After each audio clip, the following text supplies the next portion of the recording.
जैसा सबसे पहले आपकी तरफ आता हूं सर, ये फरमाइएगा जिम्मेदार किसको समझते हैं आप, और ये इस सूरत हाल का हल क्या आपके जहन में आता है? जिम्मेदारी तो कोई है ही नहीं जी। ये बार बार कहा जाता है कि उठा लिए गए, अगवा कर लिए गए। ना किसी को अगवा किया गया, ना ही किसी को जिम्मेदारी इस पर ठहरानी है। वहां पे तमाम लोग मौजूद थे। नून लीग के कुछ 10 एमएलए एमपीए वहां पे मौजूद थे आरओ के पास। मैं वहां पे मौजूद था। ये लोग लेट आए क्योंकि ये सबसे दूर दराज इलाके के थे। सख्त धुंध थी, सर्दी नहीं, अब थी, देखें गाड़ियों इलेक्शन पे आना कमीशन ने था। एतराज किया सर, ये बाकी छोड़े, आप एतराज कर रहे हैं, नून लीग एतराज इलेक्शन कर रहे हैं, कमीशन मीडिया ने एतराज कर रही है। पाकिस्तान की तारीख में पहली मर्तबा चीफ इलेक्शन कमीशन ने इनिशिएटिव लिया और इलेक्शन कमीशन ने एतराज किया इस पर। सर सुन लेना, इन्होंने दरखास्त दी। एहसन इकबाल साहब ने रात 12 बजे दरखास्तें देना शुरू कर दी कि हमारी बात हो गई है चीफ इलेक्शन कमिश्नर से और ये रिग्ड है। ये वहां पे बैठे हुए थे और इनलीगली वहां पे बैठे हुए थे और इन्होंने और बार बार आरोप ये कह रहे थे। सर मैं ऐड करूं इसमें कुछ प्लीज, अगर आप इजाजत दें मुझे चौधरी साहब। जी पहले अली साहब को सुन लें, फिर नौशीन साहब बोलते हैं। हाँ जी जी, अली साहब बात कीजिएगा सर। वहां बार बार ये बात हुई। ये 3:15, 3:30, 4 बजे इस तरह ये लोग आना शुरू हुए। एक एक प्रिजाइडिंग अफसर से आरओ ने वजह पूछी कि आप लेट क्यों आए हैं, और वहां पे उनका रिकॉर्ड किया गया बयान, वो साथ लगा। किसी ने वहां पे उस वक्त कोई ऑब्जेक्शन नहीं की सिवाय इसके कि जी रिक्त है। 1 बजे मरियम नवाज साहिबा ने रात के ट्वीट कर दी कि जी हम तो इलेक्शन जीत गए। मुझे आरओ के दफ्तर में बैठ के वीडियो मैंने रिकॉर्ड कराई, मेरी फेसबुक पे लगी हुई है, प्लीज चेक कर लें कि मैं आरओ के दफ्तर बैठा हूं ग्राउंड जीरो पे। 140 पोलिंग स्टेशन के अभी रिजल्ट आने हैं और मरियम नवाज ने अनाउंस कर दिया कि हम जीत गए। ये पूरा प्री प्लान मामला था। इनको पता था कि कौन से पोलिंग जिन्होंने हार दी।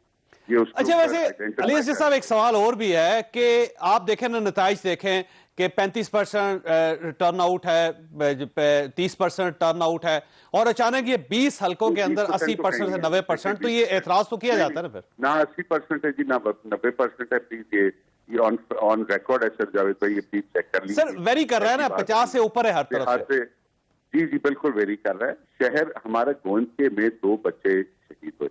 एक मेरा पोलिंग एजेंट था, उसका नाम था माजिद। 3 बंदे हमारे को फायर लगे स्टेडियम रोड पे। इनके एमपीए साहबान बंदे लेके आए थे, उन्होंने मारे। वो भी वहां पे थे।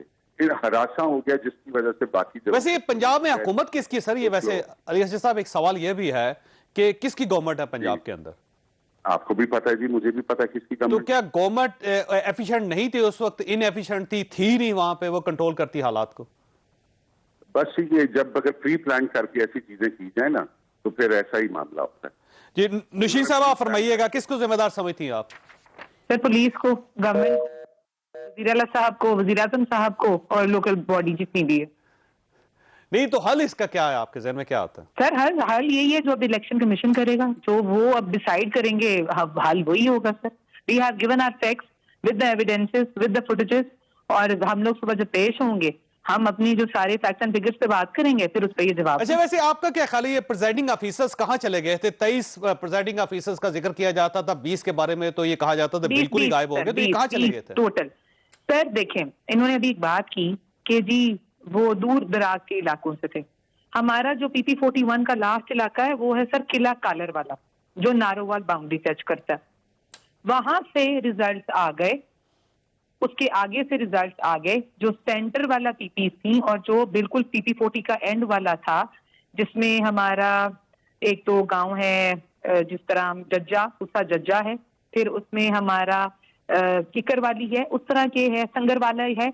वहां के रिजल्ट रोके गए जिनको 1 घंटे में पहुंच जाना चाहिए था, वो रिजल्ट लेट हो गए, और दूर दराज वाले रिजल्ट पहले पहुंच गए। अच्छा, वैसे आपका एतराज क्या है? अब आपसे एक सवाल यह है कि आपको एतराज क्या है और क्या चाहती क्या है आप? टेम्परिंग हुई हुई है रिजल्ट पे, जो इनके प्रिजाइडिंग ऑफिसर, यानी सिर्फ उन 20 जो रिजल्ट्स हैं उनके अंदर हुई है, या आप समझिए पूरे इलेक्शन के अंदर? 8 से 9 जो उनके रिजल्ट, 20 जो लोग 5 बजे सुबह आ रहे हैं सर, आप लोग खुद इसको करें, आप जस्टिफाई कर सकते हैं कि हमारा एक इलाका जहां से 1-2 घंटे की ड्राइव में लोगों को रिजल्ट लेके आ जाने चाहिए थे, वो 12 घंटे बाद सुबह 5:15, ये गलत बात कर रहे हैं। हमने एप्लीकेशन दी है 5:15 की, जब वो रिजल्ट पुलिस के डालों में तीन डालों में बैठ के पुलिस के 20 लोग प्रिजाइडिंग ऑफिसर्स आए हैं बैलेट बॉक्सेस और रिजल्ट लेकर, और वो जब आए हैं उन पे टैंपरिंग हुई हुई है, जो कि आरओ ने उसी वक्त नोटिस की। अच्छा, ये फरमाइए कि आपका ख्याल है ये पंजाब गवर्नमेंट इन्वॉल्व है इसमें? बिल्कुल है, बिल्कुल है। और पुलिस की मदद से ये हुआ सब कुछ? सर आपने देखी नहीं है वीडियोस फुटेजेस, आपने देखी तो है कि पुलिस का क्या रवैया था इस पूरे इलेक्शन में और ड्यूरिंग कैंपेन सर? अब आपको इलेक्शन कमीशन पे एतमाद है या फिर आप समझते हैं कि सर, आपको कोर्ट जाना बिल्कुल है, चाहिए? मुझे बिल्कुल है सर, मुझे बिल्कुल है। हमारे इदारे हमारी सुनेंगे भी और सुननी भी चाहिए, बिकॉज हम एक जमहूरी और आईनी मुल्क में रहते हैं जहाँ पे लोगों का नजरिया था, उन्होंने वोट कास्ट करने के लिए घंटों लाइनों में इंतजार किया। उनकी अच्छा, वोट कल इलेक्शन कमीशन जो भी फैसला करे आपको आपके लिए काबिल कबूल होगा वो?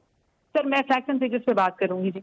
मैं अपने स्टैंसेस जो मेरे साथ जो भी मुझे जहाँ पे लगता है कि मैं ठीक हूँ, मैं अपने राइट के लिए आई विल फाइट, क्योंकि वो मेरी कहने 75 जिन लोगों ने वोट कास्ट किया मैं उनके हक के लिए जरूर लड़ूंगी।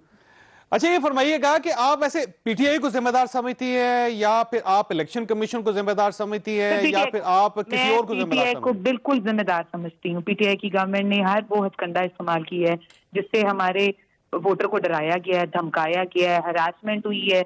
मुझे उन्होंने रोका ड्यूरिंग कैंपेन, मेरे भाई को अरेस्ट किया, लोगों पे एफआईआर कटी, सर फाड़े गए। हमारे हमारे हल्के के 2 बच्चे शहीद हुए हैं, उनमें एक पीटीआई का पोलिंग एजेंट है, एक नून का पोलिंग एजेंट है। और पुलिस वहां देखे तमाशा देखती रही। पुलिस ने पोलिंग स्टेशन के डोर लॉक कर दिए, खड़काने पे भी नहीं खोले गए। तो इसका सर अब मैं कैसे आप कैसे इसको जस्टिफाई करेंगे पीटीआई वाले लोग? जी, आखिरी सवाल आपसे, अगर ये पीटीआई के हक में इलेक्शन कमीशन कल फैसला कर देती है तो आपके लिए काबिल कबूल होगा वो? फिर नहीं सर, मैं फिर उसको कबूल नहीं करूंगी। I will fight for the right और आई विल फाइट डेफिनेटली। आप दोनों का बहुत बहुत शुक्रिया। ख्वाजा साहब, आज एक और डेवलपमेंट भी हुई। सर ये बताएं कि पाकिस्तान की हिस्ट्री में पहली मर्तबा ऐसे हुआ कि चीफ इलेक्शन कमिश्नर जो है वो पुलिस को फोन कर रहे हैं, फिर वो चीफ सेक्रेटरी साहब को फोन कर रहा है, फिर वो ये कह रहे हैं कि हमारे 23 जो प्रेजेंटिंग ऑफिसर हैं वो गायब है, फिर उन्होंने कहा 20 तो बिल्कुल ही गायब है, मेरा फोन नहीं उठा रहा। उसके बाद वो सारे के सारे लोग आ जाते हैं और ये कहते हैं कि ये बक्से पड़े हुए हैं। ये फरमाइएगा कि इसको हम क्या कहें? अच्छा जावेद भाई, देखें डिबेट करते हैं इसके ऊपर। मुझे बताइए पहली दफा हुआ? पहली दफा हुआ 2016 सितंबर, फवाद चौधरी का इलेक्शन। सुबह 5 बजे उसने कहा कि मैं, किसने कहा? फवाद चौधरी ने। इलेक्शन कमीशन ने? फवाद चौधरी कहता है कि मैं बंद कर रहा हूं, मैं बाइकआउट कर रहा हूं। अभी तक 47 हमारे ऐसे बैग्स हैं जो नहीं पहुंचे। ठीक हो गया, ठीक है जी। वो देखिए उम्मीदवार एतराज करते रहते हैं हर इलेक्शन। मैं और बात करूं, उस वक्त हम कह रहे थे, इलेक्शन कमीशन ने पहली मेरी बात सुनिए जावेद, उस वक्त हम ये कह रहे थे कि ज्यादती हुई है हमारे साथ, ये इलेक्शन हमारा चोरी किया गया है। सुबह 6 बजे तक कैसे हो सकता है 47 बैग ना पहुंचे? आज वही चीज रिपीट हुई है। सर उम्मीदवार हर बार एतराज करते हैं। ये चीफ इलेक्शन कमिश्नर की तरफ से या इलेक्शन कमीशन की तरफ से एलामिया पहली मर्तबा। मैं बात जो करना चाहूँ जावेद, अगर थोड़ा सा मौका दे दें तो मैं आपको वो बात उस तरफ ले जाऊंगा। उस बात को इस दफा इनके साथ हुआ, ये कह रहे हैं इलेक्शन में रिगिंग हुई है। परसों इनकी हुकूमत दोबारा आ जाती है, किसी और की हुकूमत आ जाती है, लेट्स से नून लीग की या पीपल्स पार्टी की, आज फिर यही होगा। सर ये फिर यही होगा और इससे ज्यादा जावेद भाई हल की बात करनी चाहिए। हम ये कह रहे हैं अमेरिका में नहीं हो रहा है, दो उम्मीदवार एतराज करते हैं। देखिए उनके एल गोर का इलेक्शन जाता है सुप्रीम कोर्ट फैसला करता है, मान गए।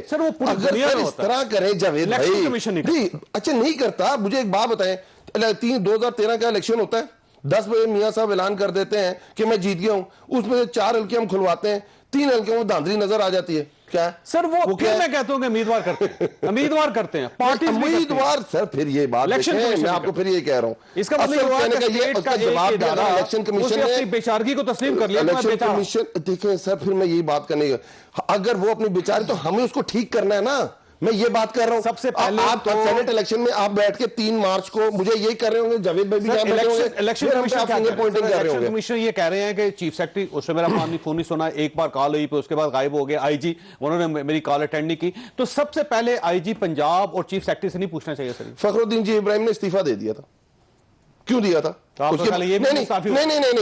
नहीं, उसने इस्तीफा दिया था और क्या कहा था उस वक्त फखरुद्दीन जी इब्राहिम ने? क्या कि मैं नहीं कर सकता, इस तरह इलेक्शन में नहीं करा सकता। सर मैं अब प्रोसेस की बात करें जावेद भाई, देखिए आज ये जंग में और ये जावेद भाई आपस में लड़ लेंगे, 10 साल लड़ लेंगे। मैं कहूंगा नौशहरा इन्होंने किया है, कहेंगे कोरम तुमने किया है, मैं कहा वजीराबाद तुमने किया है, अच्छा शो हो जाएगा। असल ये चीज है सर, सेनेट इलेक्शन आ रहा है, कौमी से, इसके बाद दोबारा जिमनी इलेक्शन भी आएंगे। क्या हम उस वक्त भी बैठक दें? ये है जावेद भाई हल सिर्फ ये है कि जो 2006 में सीओडी में इन्होंने कहा 2015 में एहसन इकबाल के नीचे जो कमेटी बनी, सर जो अब वो हम ये कह इलेक्शन रहे हैं- कमीशन को किसने एम्पावर करना है सर? इशू इलेक्शन कमीशन का है। अगर हमने करना है ना, सर। सेनेट के इलेक्शन के दरमियान सर, भी प्रिजाइडिंग ऑफिसर गायब हो गए, बक्से गायब हो गए, तो क्या चाहिए। करेगा सर? इस मुल्क में जावेद लीडर गायब लतीफ हो जाते हैं, देखिए इंग्लैंड पहुंच जाते हैं। हम कहते हैं सिस्टम ऐसा है कि यहाँ कह के जाते हैं प्लेटलेट्स डाउन है, वहां जाके कहते हैं मुझे दिल में दर्द है। अच्छा, आपका ख्याल ये है कि इलेक्शन कमीशन ने गलती की? सर इलेक्शन कमीशन, आप मुझे एक बात बताएं ना कि इस प्रोसेस को ठीक करना है, फिर हम एक दूसरे के ठीक ऊपर फिंगर किसको पॉइंट करना है? इलेक्शन यही तो कमीशन को जावेद ठीक भाई करना है। बात है, इस पर डिबेट होनी चाहिए। ओके, इसके मियां साहब, ऊपर जावेद भाई हम कैसे ठीक हो गए मियां साहब? सियासी जमातों को पूछना चाहिए मियां साहब, कि आप पहले कहते थे ठीक होंगी, अब क्यों नहीं होते? अब क्यों नहीं हो रहा? मैं एक गुजारिश करूं, अली नवाज साहब बड़ी अच्छी बात कर रहे हैं कि होना क्या चाहिए आइंदा के लिए। इससे पहले कि आइंदा के लिए बात करें, जो माजी में हो रहा है उसको आप इग्नोर नहीं कर सकते, डिस्कस करके ही आप आगे बढ़ सकते हैं। आप ये बताएं कि अली नवाज खान साहब के अवान खान ही होंगे ना? अच्छा, सारे मगर खान नहीं है वैसे। सारे नहीं है, मगर अक्सरियत जो है। और जान जा करो खुदा। अच्छा चलो, मैं तो अवान ही कह हाँ, बस देना। मान गया को ठीक। अच्छा, मैं अली नवाज साहब पहला इशू हल नहीं हो रहा, अब नया ना छेड़, लिहाजा हम अली साहब ही ठीक नहीं। अच्छा जी, चोई साहब, 3 दिन पहले से PP 51 में और NA 75 में फायरिंग हो रही थी, उसकी फुटेज मौजूद है। और इलेक्शन डे फायरिंग हो रही थी, पुलिस आगे गाड़ी, पुलिस की गाड़ी पीछे, फुटेज मौजूद है। वो कौन लोग थे इतने बासर ताकतवर कि पुलिस उनको पकड़ नहीं रही थी? कौन थे ये? मैं वही अर्ज करने लगा हूं। मैं इल्जाम लगाता हूं बकौल इनके कि PTI के लोग थे। PTI वाले इल्जाम लगाते हैं बकौल इनके कि हम लोग थे। हम कहते हैं उनको पकड़ा जाना चाहिए, उस वक्त भी पकड़ा जाना चाहिए था। और अगर उस वक्त आप नहीं पकड़ सके तो फुटेज मौजूद है, आज पकड़ लें, आपको पता चल जाएगा कि वो कौन थे। एक और मैं बात करूंगा, एक प्रिजाइडिंग ऑफिसर झामके वाले ने ये कहा कि जनाब 2 लोग मेरे पास आए हैं और वो कह रहे हैं कि आपने सरकारी जो आपको ट्रांसपोर्ट मिली है आपने उसमें नहीं जाना, आपने मैं जो आपको ट्रांसफर फ्राहम कर रहा हूं उसमें आपने जाना है। उसकी भी 2 जो बातें बंदे, जब उनसे कहेंगे ना लिख के दे दे, तो वो नहीं लिख के देंगे। यार एक सेकंड ना चोई साहब, मेरी अर्ज तो सुन लें। मैं उस बात जो आप बात कर रहे हैं मैं बिल्कुल कहता हूं कि वो लिख के नहीं देंगे, मगर फुटेज मौजूद है, जो 2 बंदे बात कर रहे हैं वो तो मौजूद है ना। फुटेज की बेसिस पे फैसला नहीं हो सकता। यार एक सेकंड मेरी बात तो सुन लेना। मैं ये कहता हूं कि उसको इन्वेस्टिगेट करवाएं, उन लोगों को। मैं कौन करे? चीफ इलेक्शन कमीशन करवाए। इलेक्शन कमीशन तो खुद कह रहा है कि हमारे पल्ले कुछ भी नहीं। यस, अब आ जाए चीफ इलेक्शन कमीशन पे। बेहद बेतहाशा उसके पास इख्तियारात हैं मुनसिफाना इंतखाबात करवाने के लिए। अब इंतजामी मशीनरी जो है, सर ना IG को हटा सकते हैं, ना वो चीफ सेक्रेटरी को हटा सकते हैं, ना सिर्फ वो यही DIG कर को सकते हटा हैं। सकते हैं, ना वो RPO को हटा सकते सर मेरी ये सुने, मैं ये समझता हूं कि चीफ इलेक्शन कमीशन ने अदारे पर लोगों का इत्मीनान बहाल करने के लिए जो नोटिस लिया ये भी काफी है। ठीक होगा कि आपने नोटिस लिया कि आपके प्रिजाइडिंग ऑफिसर 23 जो हैं वो चले कहां गए। पहले ये होता था, ये बात सही कह रहे सर, हैं। कहीं ऐसा ये साबित तो नहीं हो रहा कि फौज के बगैर कोई इलेक्शन नहीं हो सकता? नहीं, ऐसा भी नहीं है, ऐसा भी देखिए नहीं ना, आज इस बार फौज नहीं थी ना सर। सर मेरी अर्ज सुन लेना। तो आपके 20 जो है प्रिजाइडिंग ऑफिसर ही गायब हो गए। आप जब बदनीयत खुद होंगे तो आप जितने मर्जी कानून बनवा लें। आप मुझे ये बताएं कि एक DSP को चेंज करता है इलेक्शन कमीशन शिकायत पे, आप उसको एडिशन चार्ज देके वहीं लगा देते हैं और उसी हल्के से 23 लोग पोलिंग प्रिजाइडिंग ऑफिसर गायब हो जाते हैं। आप मुझे ये बताएं कि क्या IG कहां था, चीफ सेक्रेटरी कहां था, DPO कहां था, DC कहां था? जहां पे भी थे, जब चीफ कमिश्नर ने कह दिया ना सर कि मैं उनको तलाश करता रहा, मुझे नहीं मिले, तो बात खत्म हो गई। ये ठीक है।